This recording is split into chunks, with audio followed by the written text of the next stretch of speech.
The Siegfried Saga, a narration by Roland Brock, which is me.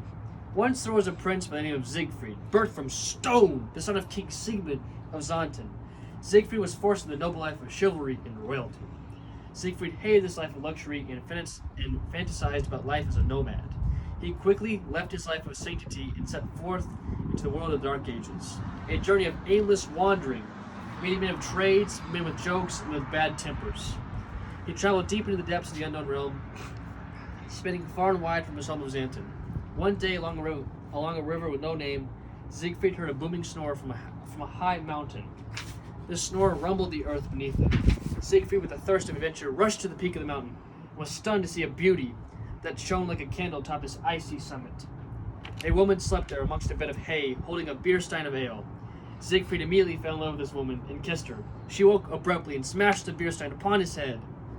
"Kissing me, you fool? A mistake only punished by death."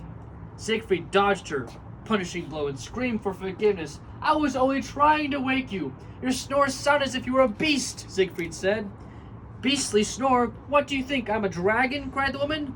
The two soon calmed down and began to chat. It was the first time this woman met a man in these parts of the world. She was eager for company and agreed for Siegfried to stay a while.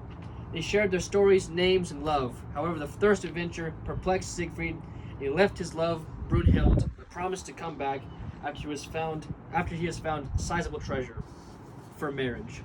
No maiden was as beautiful to Siegfried as Brunhild, and he was eager to find the treasure to end his almost endless journey.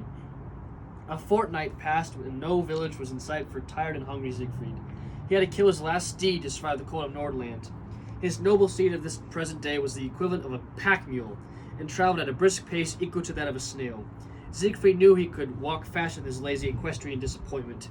He decided one day to take his lute and shoe his horse for good. However, the horse vocalized his disagreement of treatment, and his ability to speak astonished Siegfried. "Noble steed, thy can talk?" questioned Siegfried. "Yeah, of course I can," answered the steed. "You are such a self-obsessed nobleman that I couldn't find any subject matter to talk over with you," said the steed. The steed and Siegfried talked to and fro, arguing over matters what had no value but a way to pass the time. They soon came upon a village of dwarfs, who warned of a beast that lies ahead. "Yeah, right," said Siegfried. The steed pointed to the lack of silver and gold that Siegfried had foolishly drained throughout the adventure on gambling and grog. "Ziggy, you have to find some coin if you want to live happily with Brunhild," said the steed. Where there were dwarfs, there was gold, thought Siegfried, and his thought was true, as he soon trotted in front of a goldsmith. He begged a little man by the name of Mole for a job as a goldsmith apprentice. To Mole, accepting an apprentice that had such a large stature could prove costly if he can't fit through the door of a store. Mole hired Siegfried anyway, and gave his largest hammer and an anvil that was as large as himself to Siegfried. Siegfried banged away, shaking the foundation of the little dwarf's house with each stroke. Days passed, and Siegfried procured many swords, pickaxes, and rods. However, the dwarf's house caved in, and supply of his coal for smithing was dwindling. In a rage of anger for the condition of his house, Mole banished Siegfried from his establishment. Siegfried's steed suggested for Siegfried to make up to Mole in the form of charcoal for a smith. The steed heard of a burning mountain that was home to tons of charcoal and advised Siegfried to take his share to give back to Mole. They ventured toward the smoldering rock, and to their surprise, charcoal was streaming from the peak down. But this charcoal was in a furious flame. Confused, Siegfried ventured inside to find the culprit who was smoldering this charcoal. He found an evil dragon, breathing fire, creating a huge blaze around him. The dragon said, "I am Fafnir, the guard of all of the Nibelung's gold. Any man that impedes my realm will meet a fiery end." The dragon struck the wall and threw ash into the direction of Siegfried and his steed. With a quick dodge, Siegfried threw himself away from the ash and charged Fafnir with his sword. The blade penetrated the dragon's side and pushed the beast into the smoldering walls. Fafnir wailed in pain as Siegfried stabbed him from scale to scale, and a final blow decapitated the beast.